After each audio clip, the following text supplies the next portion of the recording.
Assalamu alaikum everyone. Going to the next part of electrochemistry. In previous part we have discussed the Nernst equation to calculate electrode potential.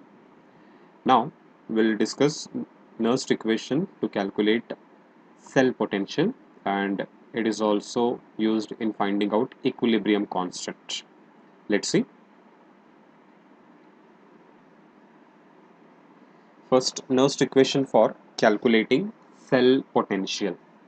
Okay previous class में जो हम Nernst equation discuss कर रहे थे electrode potential calculate करने के लिए Nernst equation का इस्तेमाल कब किया जाता है जब concentration of electrolytes other than 1 molar जब अदर देन 1 मोलार होता है तो आपको जो है नर्स्ट इक्वेशन के जरिए से उसका इलेक्ट्रोड पोटेंशियल कैलकुलेट करना रहता है ओके अब उसी तरह सेल पोटेंशियल यानी कि ओवरऑल रिएक्शन का सेल पोटेंशियल कितना है यानी कि ईएमएफ कितना होता है वो आपको कैलकुलेट करने के लिए भी नर्स्ट इक्वेशन का यूज करना पड़ेगा क्योंकि ईएमएफ का फॉर्मूला हम देखें standard EMF is nothing but E not of cathode minus E not of anode this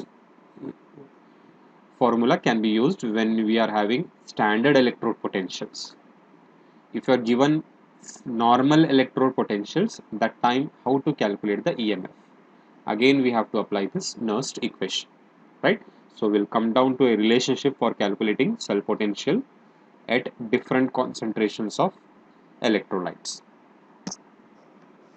Now if you take the example of Daniell cell itself, Daniell cell का अगर आप रिएक्शन लेंगे, Daniell cell में zinc and copper electrode use होते हैं, तो zinc plus Cu2 plus gives Zn2 plus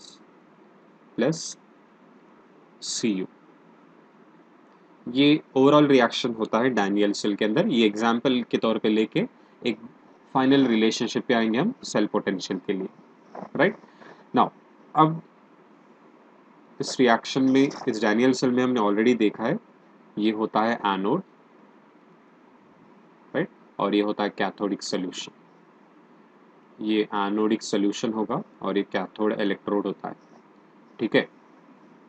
अभी Nernst equation जब भी हम लिखते हैं, सपोज जिंक इलेक्ट्रोड का इलेक्ट्रोड पोटेंशियल आपको कैलकुलेट करना है. नर्स्ट इक्वेशन जब आप लिखेंगे, क्योंकि कॉन्सेंट्रेशन अगर वन अदर देन 1 मोलार है, तो हम लिखते हैं equation E is equal to E naught plus 0.059 divided by n log of molar concentration of the ion, molar concentration of that particular electrolyte. या फिर और एक मेथड क्या है देखें हम, E is equal to E naught minus 0.059 divided by n log of 1 by mn plus. ठीक है. So this is the Nernst equation to calculate electrode potential. अभी सपोज ये डैनियल सेल का रिएक्शन है, इसमें अगर कॉन्सेंट्रेशन में जिंक और कॉपर सल्फेट सोल्यूशन या कॉपर आयन का सोल्यूशन जो रहेगा, अगर मैं अदर देन 1 मोलार लेता हूँ, तब आप डायरेक्टली ईएमएफ कैलकुलेट नहीं कर पाएंगे क्योंकि कॉन्सेंट्रेशंस अलग है. पहले आपको जो है इनका इलेक्ट्रोड पोटेंशियल कितना है वो आपको पता करना पड़ेगा. बाद में आप उसका ईएमएफ कैलकुलेट कर सकते हैं और वो ईएमएफ स्टैंडर्ड नहीं रहेगा. स्टैंडर्ड ईएमएफ कब मिलेगा? 1 मोलार कॉन्सेंट्रेशन रहे जब, राइट. तो अभी ईएमएफ कैलकुलेट करने के लिए फॉर्मूला में लिखता हूँ. जैसा हमने ई नॉट ऑफ सेल या स्टैंडर्ड ईएमएफ लिखा था, अब हम क्या करेंगे, ये suppose E not of cell is equal to E not of cathode minus E not of anode. ये स्टैंडर्ड कंडीशंस पे हम यूज करते हैं. अब स्टैंडर्ड कंडीशंस नहीं है, यानी कि 1 मोलार कॉन्सेंट्रेशन नहीं है, तो हम क्या करेंगे, इसे ई सेल बोल के लिखेंगे. E cell is equal to E of cathode, electrode potential of cathode minus electrode potential of anode. Electrode potential of cathode minus electrode potential of anode. ठीक है. तो ये रिलेशनशिप यूज करके हम फाइनल सेल पोटेंशियल के लिए relationship पे आ जाएंगे। अब ई कैथोड यानी कि इस एग्जाम्पल के मुताबिक ई कैथोड, कैथोड कौन सा है यहाँ पे, copper. So I write here as E Cu2 plus Cu minus anode कौन सा है, zinc, Zn2 plus slash Zn। Okay, अब यहाँ पे देखो E is equal to E naught plus 0.059 divided by n log of mn plus. तो same way यहाँ पे हम सब्सटीट्यूट करेंगे, कॉपर के लिए लिखेंगे और जिंक के लिए लिखेंगे। तो यहाँ पे क्या आ गया, यहाँ पे E naught plus 0.059, n value copper और जिंक के लिए 2 है तो यहाँ पे 2 लिखता हूँ, log of reduce state by oxidise state था, तो यहाँ पे हम उसी अंदाज में लिखेंगे। प्लस साइन जब लिख रहा हूँ तो ऑक्सीडाइज स्टेट ऊपर आ रहा है। ओके, प्लस साइन जब लिखता हूँ तो ऑक्सीडाइज स्टेट क्या हो जाता है, ऊपर आ जाता है। तो यहाँ पे मैं लिखता हूँ Cu2 प्लस, यहाँ पे Cu भी लिखता हूँ, even it's concentration is taken unity. अब लिखेंगे क्योंकि आपको एक फाइनल एक रिलेशनशिप में और एक चीज़ बताना रहता है।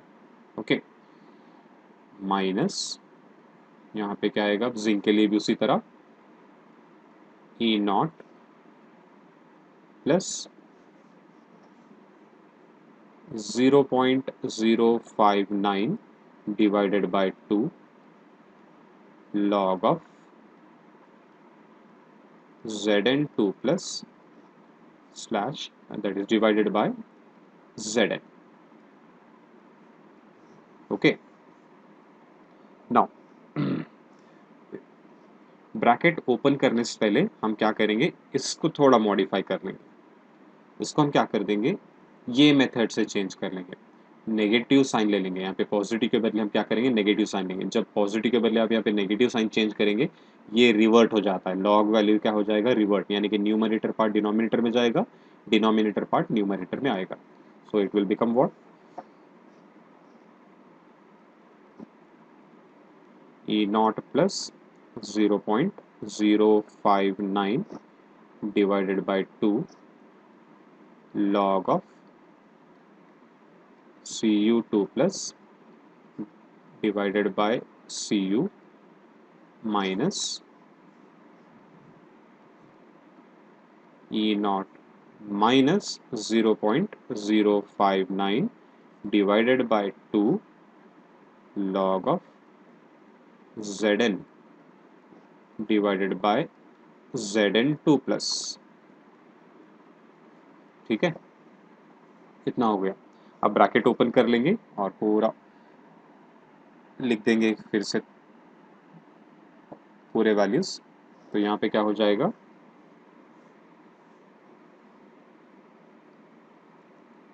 E naught of cell is equal to E naught of copper है ये, plus 0.059 divided by 2 log of Cu2 plus divided by Cu। अब यहाँ पे मैंने देखा है माइनस साइन है, minus E not of zinc हो जाएगा और माइनस ऑफ माइनस प्लस ये पार्ट आ जाएगा। तो क्या होगा यहाँ पे, minus E not of zinc electrode, minus of minus क्या हो जाएगा, plus 0.059 divided by 2 log of zinc bye Zn2 plus. Okay, अब यहाँ पे कॉमन क्या है, रीअरेंज कर लेंगे। पहले यहाँ पे मैं लिखता हूँ E not of Cu2 plus Cu, ये इधर ला लेंगे, minus E not of Zn2 plus slash Zn। Okay, we are calculating E cell. Okay, ये नहीं आएगा, ई सेल रहेगा। तो यहाँ पे E cell is equal to E not of copper minus E not of anode हो गया। अब यहाँ पे ये पार्ट कॉमन है 0.059 and 0.059 divided by 2 log of, यहाँ पे सी यू है और यहाँ पे जिंक है। तो इसको क्या करेंगे, हम कॉमन ले लेंगे। I will write here as plus 0.059 divided by 2, दोनों के लिए कॉमन है और दोनों भी पॉजिटिव साइन के साथ है। यहाँ पे log of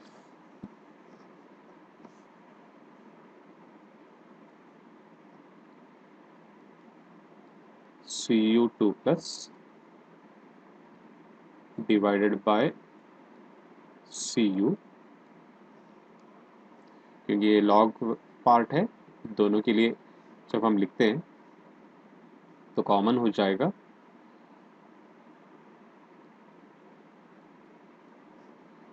plus log of Zn divided by Zn2 plus. Okay, so E cell is equal to E naught of copper minus E naught of anode, that is zinc. We can write it as standard EMF, right? So we can I can mention here as E naught of cell. इतना part E naught of cell के बराबर हो गया, because E naught of cell standard EMF we calculate by E naught of cathode minus E naught of anode plus 0.059 divided by 2। अब यहाँ पे देखो ये log A plus log B type में है। When you are having log A plus log B, you can write it as log of A into B. ये A है और ये B है। log A into B what we write is log A plus log B. अब उल्टा जाएंगे, log A plus log B है तो उसको हम लिखेंगे log of A into B, means log of Cu2 plus divided by Cu, और यहाँ पे आएगा Zn divided by Zn2 plus. Okay, see here, I have come down to this relationship purposely because I want to show you the things which come in the numerator and denominator. Okay, अब आप equation देखेंगे, cell reaction देखेंगे। Cell reaction में हम देखा है zinc and copper ion, ये LHS में आ रहा है। रिएक्शन देखो आप, सेल रिएक्शन की बात कर रहा हूँ। सेल रिएक्शन में जिंक इलेक्ट्रोड यानी कि zinc metal left hand side में है और copper ions left hand side में है। ओके, यानी कि इसको मैं लिखता हूँ A plus B gives C plus D। जब आप इस तरह लिखेंगे तो क्या हो जाएगा, यहाँ पे देखो आप, फाइनली आपको क्या मिल रहा है, A और B कहाँ पर है और C और D कहाँ पर है। A और B ये ऊपर आ रहे हैं और C और D नीचे आ रहे हैं। ओके, A और B, the left hand side of the reaction is coming in the numerator। यहाँ देख सकते हैं A and B are coming on the numerator part and B and C and D are coming in the denominator part। ये याद रखो, आगे एक general equation लिखना है। ओके, अब we know that metallic electrodes their concentrations are taken as 1, तो इसको हम यूनिटी कंसिडर करेंगे, इसको भी यूनिटी यानी कि 1 कंसिडर करेंगे। तो ओवरऑल यहाँ पे सेल पोटेंशियल का रिलेशनशिप क्या हो जाएगा, E cell is equal to E not of cell plus 0.059 divided by 2 log of Cu2 plus divided by Zn2 plus, right? So this is the formula used to calculate electrode potential of Daniell cell। Daniell cell का electrode potential जब concentration other than 1 molar होता है तब आप ये formula use करके उसका electro cell potential calculate कर सकते हैं।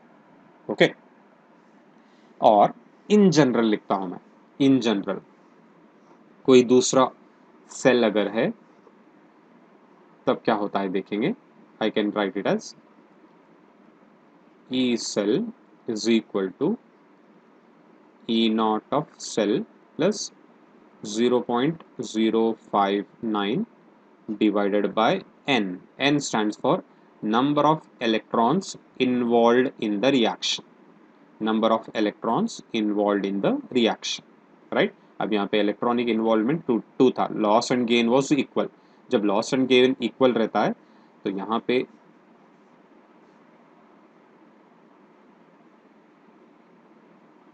हम लिखते हैं log of Cu2 plus cathodic electrolyte है, राइट, और Zn2 प्लस एनोडिक इलेक्ट्रोलाइट है. तो ये वे में याद रख सकते हैं. यहाँ पर मैं लिखता हूँ C, molar concentration of cathodic solution divided bye molar concentration of anodic solution, right? So this will be the formula to calculate cell potential. Here also we can see that E cell potential log of cathodic concentration के साथ directly proportional है, right? Electrode cell potential log of cathodic solution के साथ directly proportional है और anodic solution से inversely proportional है. इसका मतलब जब भी आपको ई सेल बढ़ाना है, इंक्रीज करना है, कोई गैल्वेनिक सेल का आपको इलेक्ट्रोड सेल पोटेंशियल बढ़ाना है, तो आप कैथोडिक सोल्यूशन का कॉन्सेंट्रेशन बढ़ाएंगे, एनोडिक सोल्यूशन का कॉन्सेंट्रेशन कम रखेंगे, so that you will get maximum output. More EMF will be obtained when you increase the concentration of cathodic solution and decrease the concentration of anodic solution, right? So here again we can write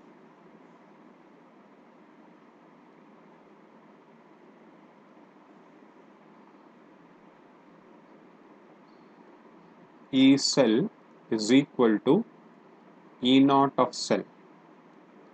ये कब होगा possible?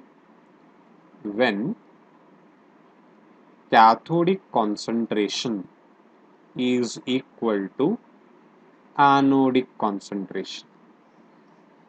When cathodic concentration is equal to anodic concentration. How it is possible? E cell is equal to E naught of cell plus 0.059 divided by N log of cathodic concentration या anodic concentration जितना भी लो आप, 1 molar लो या 2 molar लो. 1 molar लिए तो directly हमको पता ही रहता है ये E cell E not of cell के बराबर ही रहेगा. अब सपोज 2 मोलार भी ले लो आप, इसको मैं कॉन्सेंट्रेशन 2 मोलार लेता हूँ, एनोडिक कॉन्सेंट्रेशन भी 2 मोलार लेता हूँ, कैंसिल हो जाएंगे, वैल्यू कितना आएगा 1. log of 1 is again what? 0, right? So again E cell becomes equal to what? E naught of cell, right? So E cell is equal to E naught of cell के लिए condition क्या है?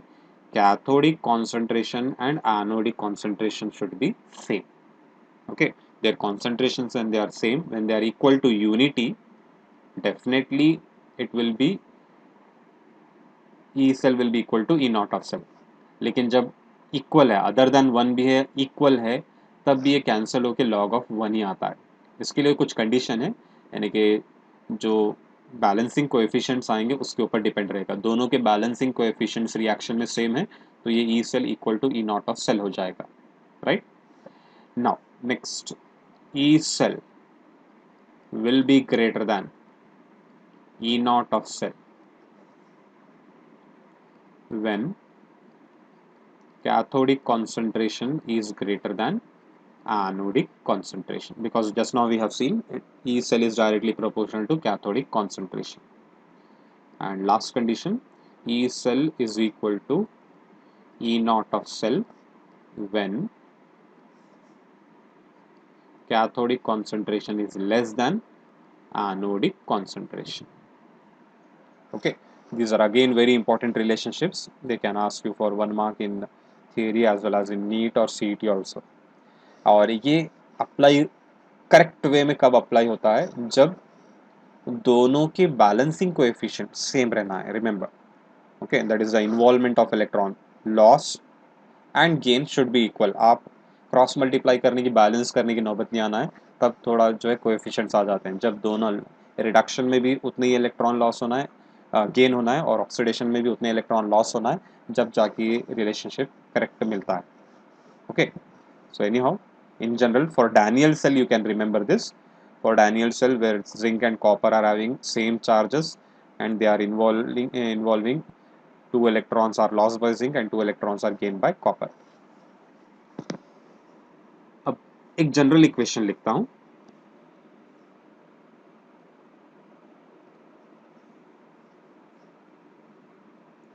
Say for example, AA plus BB gives CC plus DD.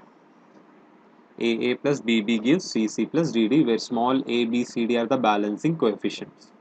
Daniel cell के लिए पूरे values क्या थे? 1 थे. Okay, we have not required any balancing, required there was no requirement of balancing, right. जैसे कि ये जिंक था और यहाँ पे Cu2+ था. अब यहाँ पे Cu2+ Zn2+ मिलता है और यहाँ पे Cu.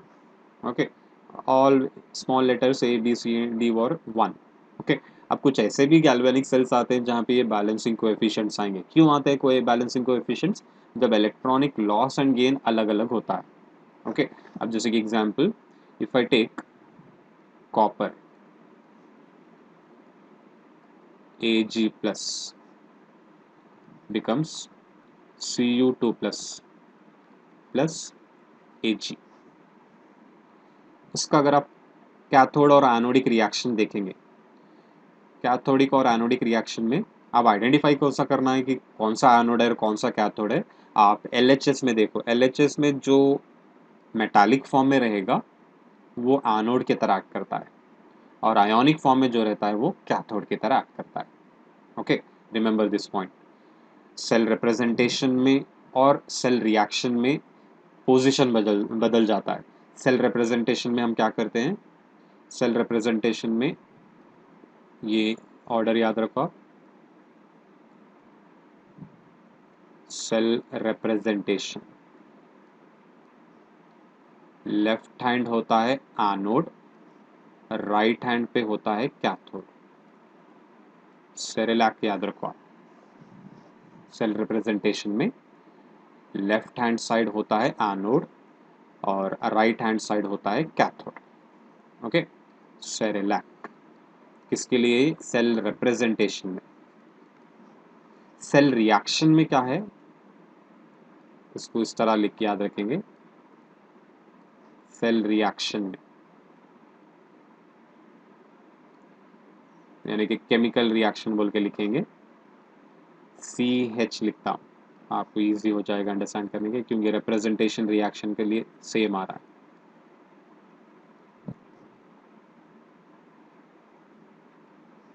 Left hand side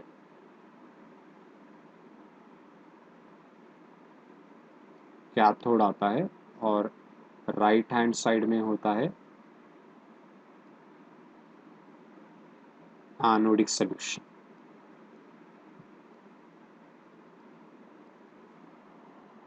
okay, एक याद रहा तो काफी है, उसका आप अपोजिट करना है बस. ओके, नाउ रिमेंबर रिप्रेजेंटेशन में anode left side, cathode right side, लेकिन सेल रिएक्शन में एनोडिक सॉल्यूशन राइट साइड पे रहेगा, कैथोडिक सॉल्यूशन का कॉन्सेंट्रेशन लेफ्ट साइड में रहेगा. ओके, तो ये कैथोडिक सॉल्यूशन है और ये एनोडिक सॉल्यूशन. नाउ अब इसको जो है अगर आप इंडिविजुअल एनोडिक और कैथोडिक सेल रिएक्शन लिखेंगे, कैसे लिखेंगे? एनोड का मैं ले लिखता हूँ. अब कॉपर एनोड की तरह है, Cu becomes Cu2+ by the loss of 2 electron, right? Cathode Ag plus, it requires 1 electron to become Ag. Okay, see the change. Anode के पास 2 इलेक्ट्रॉन लॉस हो रहे हैं, लेकिन कैथोड के पास रिएक्शन के लिए सिर्फ 1 इलेक्ट्रॉन चाहिए. तो ये इम्बैलेंस्ड है. तो इसको आप बैलेंस करने के लिए क्या करना है? क्रॉस मल्टीप्लाई करना, because loss and gain should be equal. So for that sake what we have to do is multiply this by 1, multiply this by 2. Cross multiply कर लो ताकि इलेक्ट्रॉन कैंसिल हो जाए. So 2 electron here, 2 electron cancel. अब overall reaction क्या होगा, Cu plus 2 into Ag plus 2Ag plus आएगा, gives Cu2 plus plus 2Ag। ठीक है, तो इस तरह बैलेंसिंग कोएफिशिएंट्स आ जाएंगे जब इलेक्ट्रॉनिक लॉस एंड गेन अलग अलग है, राइट। अब यहाँ पे उसी इक्वेशंस को हम जनरल फॉर्म में लिख देंगे, सेल पोटेंशियल का नर्स्ट इक्वेशन लिखेंगे when you are having some different chemical reactions of a galvanic cell. Okay, अब देखो यहाँ पर, अब ये इक्वेशन के लिए हमने प्रीवियस यहाँ पे देखा है, left hand side part A and B की तरह न्यूमरेटर में आ रहा है और right hand side part A and B की तरह डिनोमिनेटर में आ रहा है। ओके, अब यहाँ पे भी उसी तरह लिख देंगे जब भी कोई जनरल रिएक्शन रहेगा। So E cell is equal to E not of cell plus 0.059 divided by n, the number of electrons involved in the reaction, log of molar concentration of A raised to A।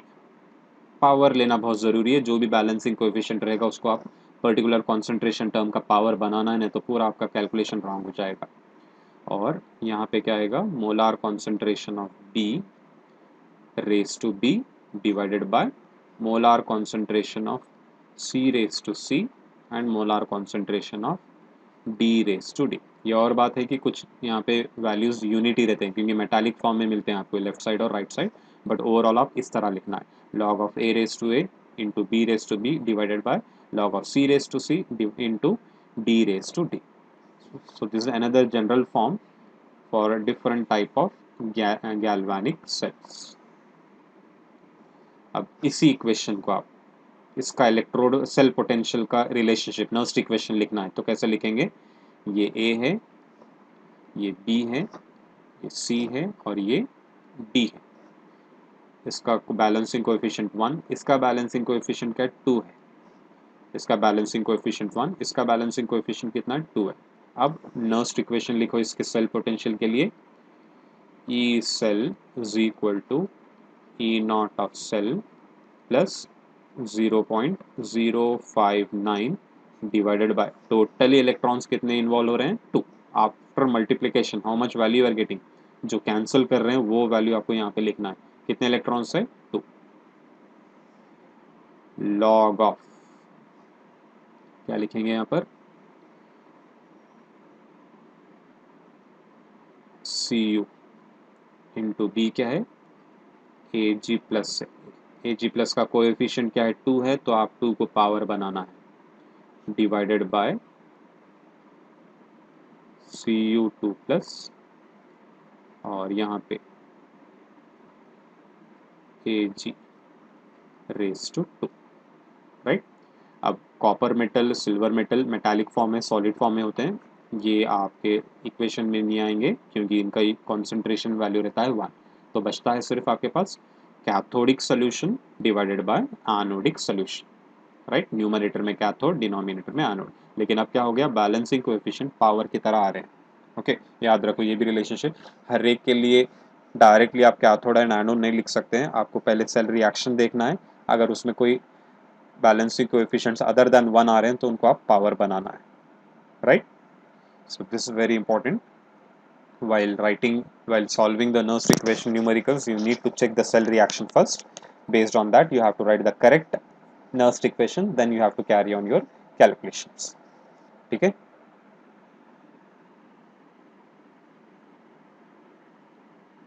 next, how to find out equilibrium constant from this Nernst equation। okay, अभी हमने एक equation देखा था, suppose AA plus BB gives CC plus DD। Okay, इसका अभी हमने Nernst equation लिखा था, फिर से लिखता हूं यहां पर मैं, E cell is equal to E not of cell plus 0.059 divided by n log of a raised to a into b raised to b divided by c raised to c into d raised to d. Okay.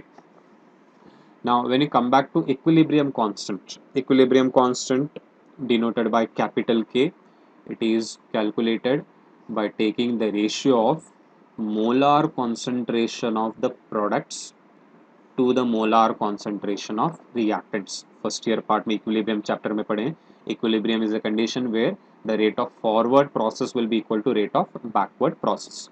अब यही equation ले लो, अगर मैं इसे assume करता हूं equilibrium condition पर, अगर ये रिएक्शन इक्विलिब्रियम कंडीशन रीच हो रहा है, when it is reaching equilibrium, that time what happens is, at equilibrium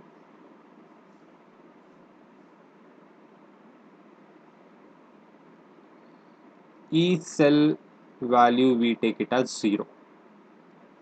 E cell value is taken as 0. Okay. When you take at equilibrium, E cell value will be taken as 0 because there will be no flow of current or no flow of electrons. Means the process appears to be dynamic. Okay. Rate of forward and backward will remain same. तब क्या हो जाएगा,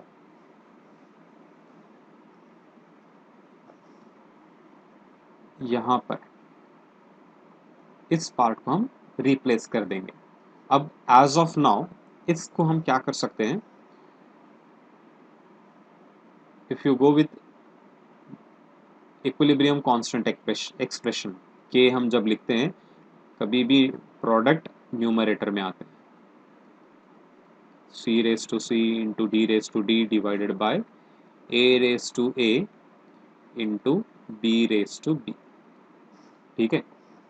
when the system is under equilibrium we write k equal to molar concentration of the products to the molar concentration of reactants raised to appropriate powers.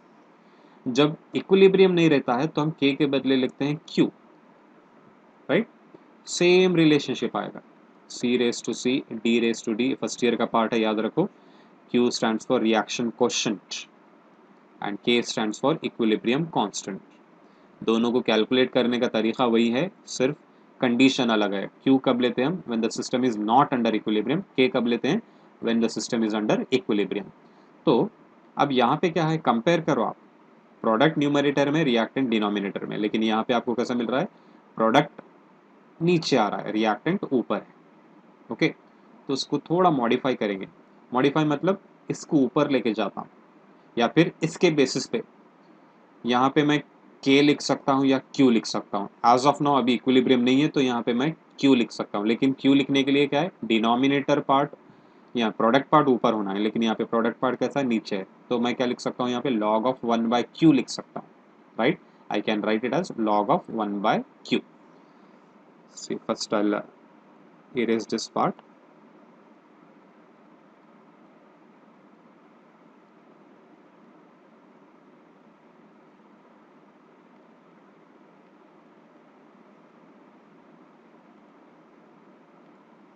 I will write over here E cell is equal to E naught of cell. इसको क्या कर देंगे, simply positive है, negative कर देता हूँ. 0.059 divided bye n. जब negative कर दिया तो पूरा ये रेसिप्रोकेट हो जाएगा, ऊपर आएगा c raise to c d raise to d divided by a raise to a b raise to b. ठीक है. अब इसको मैं रिप्लेस करता हूँ. E cell is equal to E naught of cell minus 0.059 divided by n log of q लिखता हूँ. I can write it as log of q. Okay, because system still I have not considered at equilibrium. अगर equilibrium लेंगे, at equilibrium At equilibrium, what happens is E cell value is taken as 0 and Q becomes equal to K. At equilibrium what happens? E cell becomes equal to 0 and Q becomes equal to K. तो यहाँ पे substitute करो ये values. E cell क्या बन गया? 0 is equal to E naught of cell minus 0.059 divided by n log of K. Log of K, right? अब ये पार्ट आप इधर शिफ्ट कर सकते हैं, माइनस साइन के साथ है, प्लस साइन हो जाएगा, तो क्या हो जाएगा?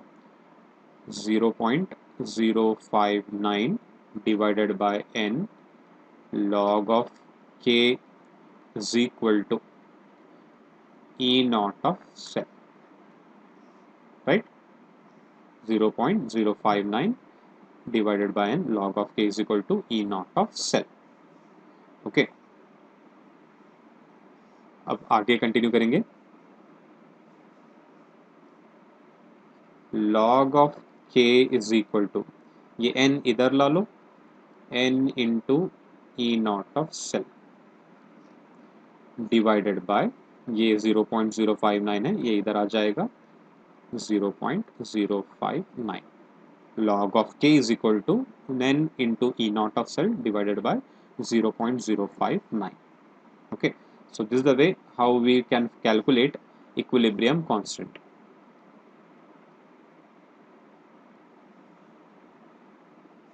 We got now log of K is equal to n into E naught of cell divided by 0.059. ठीक है. सो K कैलकुलेट करना है तो क्या होगा? Anti log of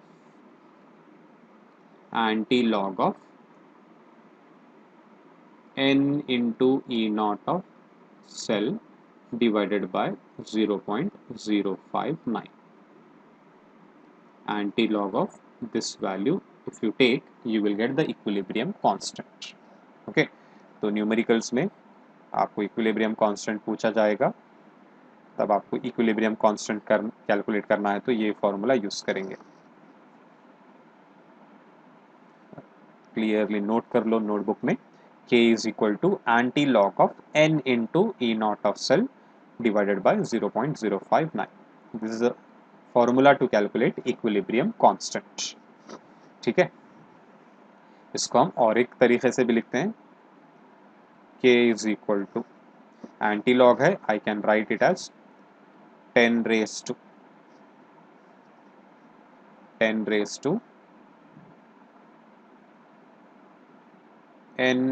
E naught of cell divided by 0.059. Anti-log is nothing but 10 to the power of, okay, 10 to the power of this, you will get the value. So this value is nothing but K can be calculated as 10 raised to n into E naught of cell divided by 0.059.